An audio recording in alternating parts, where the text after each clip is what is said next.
Hello friends, देवी studies से मैं पूनम कुमारी आपका बहुत बहुत स्वागत करती हूँ। दोस्तों, हम लोग मध्यकालीन भारत में मुगल काल के बारे में पढ़ रहे हैं। मुगल काल से रिलेटेड कई वीडियोस जो है डिस्क्रिप्टिव और ऑब्जेक्टिव अपलोड किए जा चुके हैं। अब हम लोग औरंगजेब और उत्तर मुगल काल के से संबंधित जानकारियों को हासिल करने का प्रयास कर रहे हैं। तो औरंगजेब से रिलेटेड पार्ट 1 जो है अपलोड किया जा चुका है। अब यह पार्ट 2 है। तो आइए हम लोग बिना वक्त गवाए जो इसके पहले प्रश्न की ओर बढ़ते हैं। तो पहला प्रश्न है हमारा इस वीडियो का दोस्तों कि निम्नलिखित में से कौन सा मुगल बादशाह पहले तो अंग्रेजी यानी अंग्रेज़ों का कैदी रहा और बाद में जीवन पर्यंत जो है मराठों का पेंशन भोगी रहा।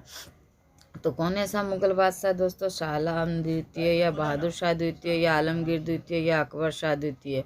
तो कौन पेंशन भोगी रह करके जो है अंग्रेज़ों का कैदी रह करके जो बाद में पेंशन भोगी रहा दोस्तों? तो इसका सही जवाब हो जाएगा आपका शाह आलम द्वितीय, यानी ए ऑप्शन इसका सही जवाब हो जाएगा। अगला प्रश्न है हमारा कि जिस मराठे ने 1719 ईस्वी में फर्रुखसियर का तख्ता पलटने में सैयद बंधुओं की मदद की वह था। तो किस मराठे ने दोस्तों 1719 में फर्रुखसियर का तख्ता पलटने में जो है सैयद बंधुओं की मदद की थी? तो वह कौन था, यह पूछा जा रहा है। इसका सही जवाब हो जाएगा दोस्तों बाजीराव प्रथम, यानी डी ऑप्शन इसका सही जवाब हो जाएगा। अगला प्रश्न है हमारा कि नादिर शाह द्वारा बंदी बनाया गया मुगल बादशाह था। तो नादिर शाह द्वारा बंदी बनाया गया मुगल बादशाह कौन था दोस्तों? बहादुर शाह या जहांगीर शाह या फर्रुखसियर या मोहम्मद शाह? तो इसका सही जवाब हो जाएगा बहादुर शाह, यानी नादिर शाह द्वारा बंदी बनाया गया जो मुगल बादशाह था वह बहादुर शाह था। तो इसका ए ऑप्शन सही जवाब हो जाएगा। अगला प्रश्न है हमारा, वह मुगल सम्राट जिसका 2 बार अभिषेक हुआ था। तो वह मुगल सम्राट कौन था दोस्तों जिसका 2 बार अभिषेक हुआ था? तो वह हो जाएगा आपका औरंगजेब। औरंगजेब का आपका 2 बार राज्याभिषेक हुआ था दोस्तों।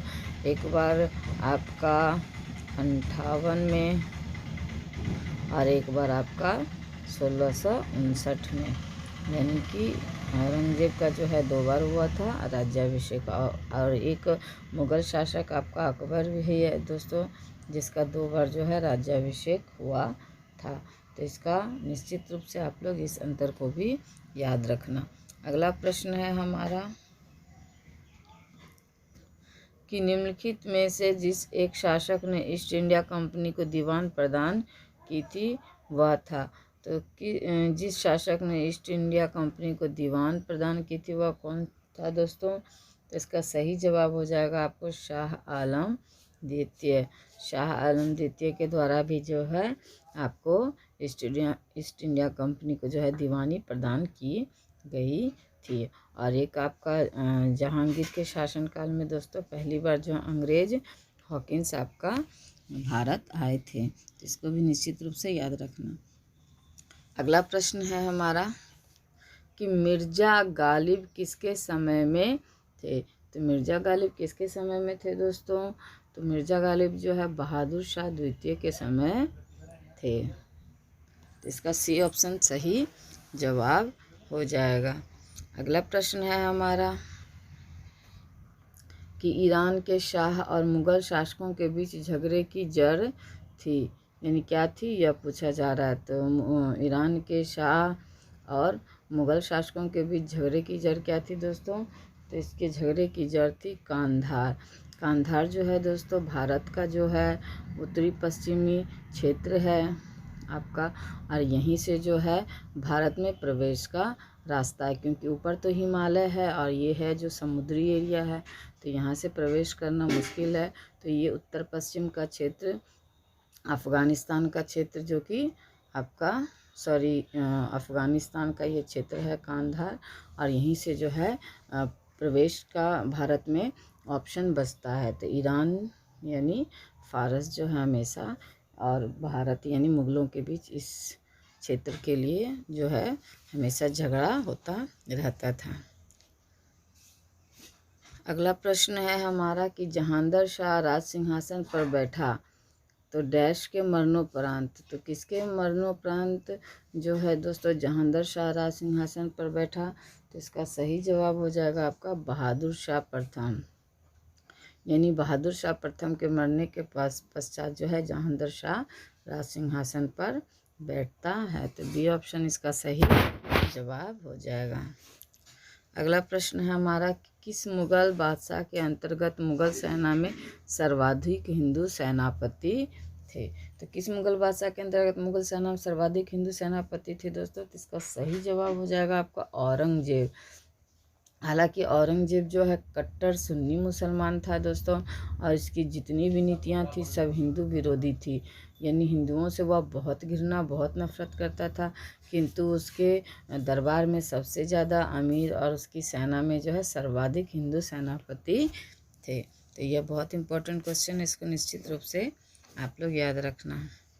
अगला प्रश्न है कि पानीपत का तीसरा युद्ध 1761 में किन के बीच हुआ था?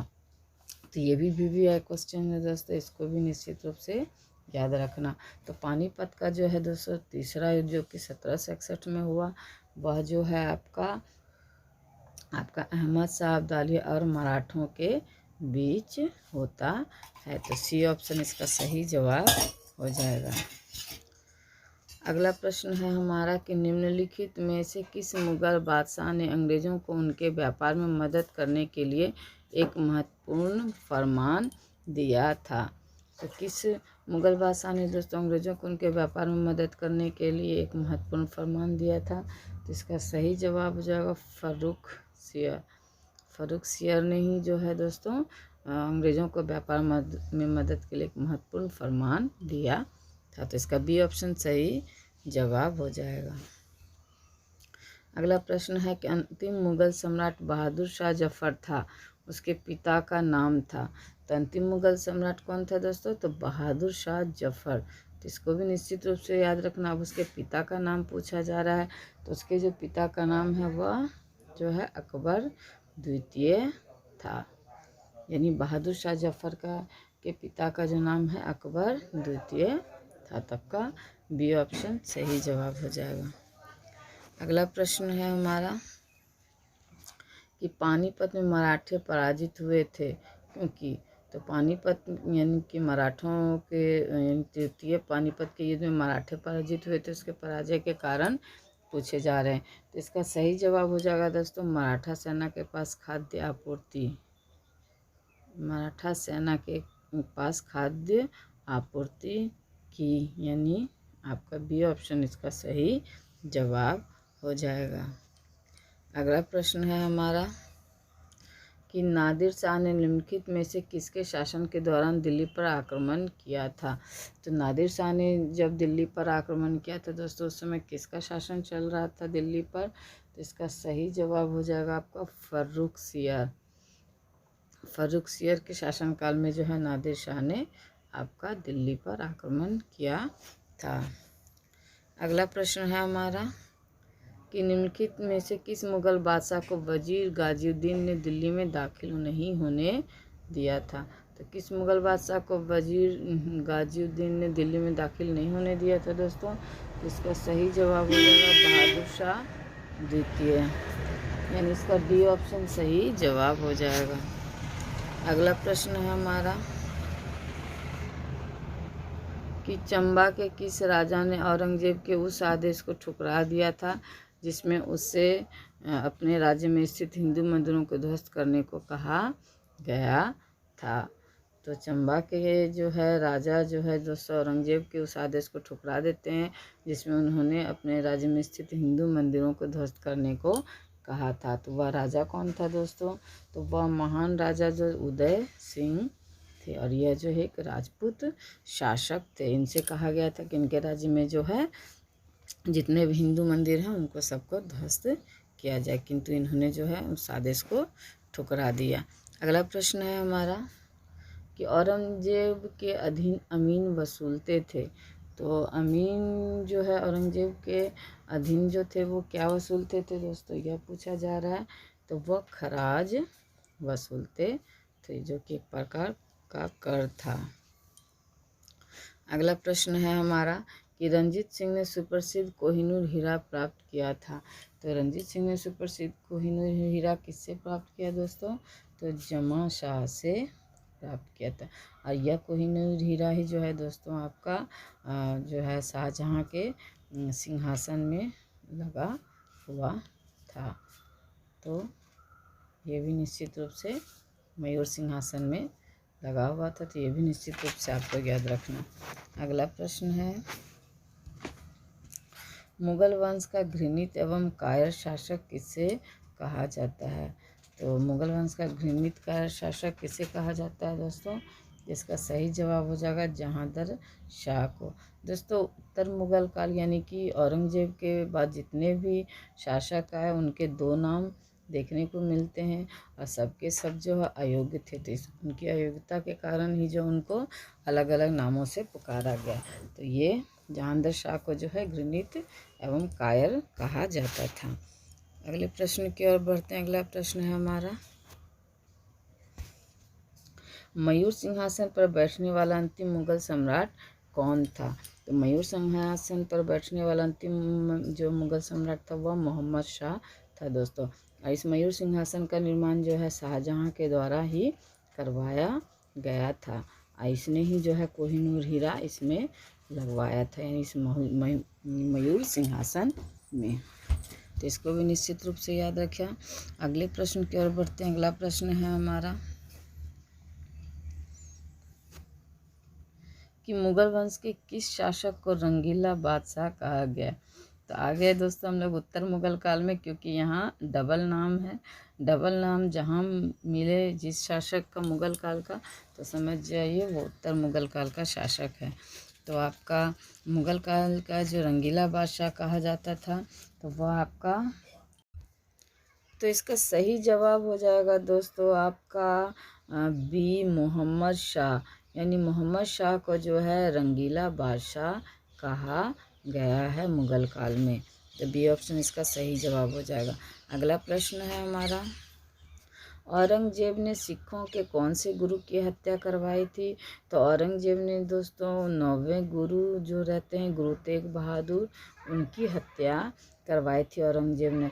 और जहांगीर की अगर हम लोग बात करें तो जहांगीर ने जो है 5वें गुरु आपका अर्जुन देव की हत्या करवाई थी। तो मुगल काल के दो ऐसे शासक थे जिन्होंने सिख यानी 2 सिख गुरुओं की क्रमशः हत्या करवाई थी।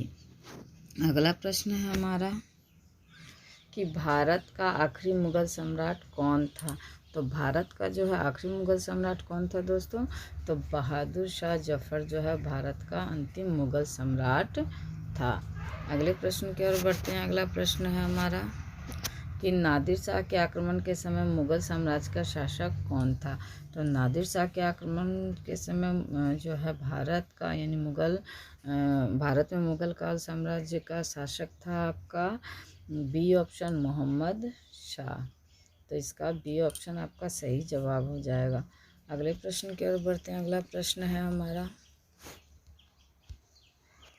कि निम्नलिखित मुस्लिम शासकों में किस एक को उसकी धर्म निरपेक्षता में आस्था के कारण उसकी मुस्लिम प्रजा जगत गुरु कहकर पुकारती थी?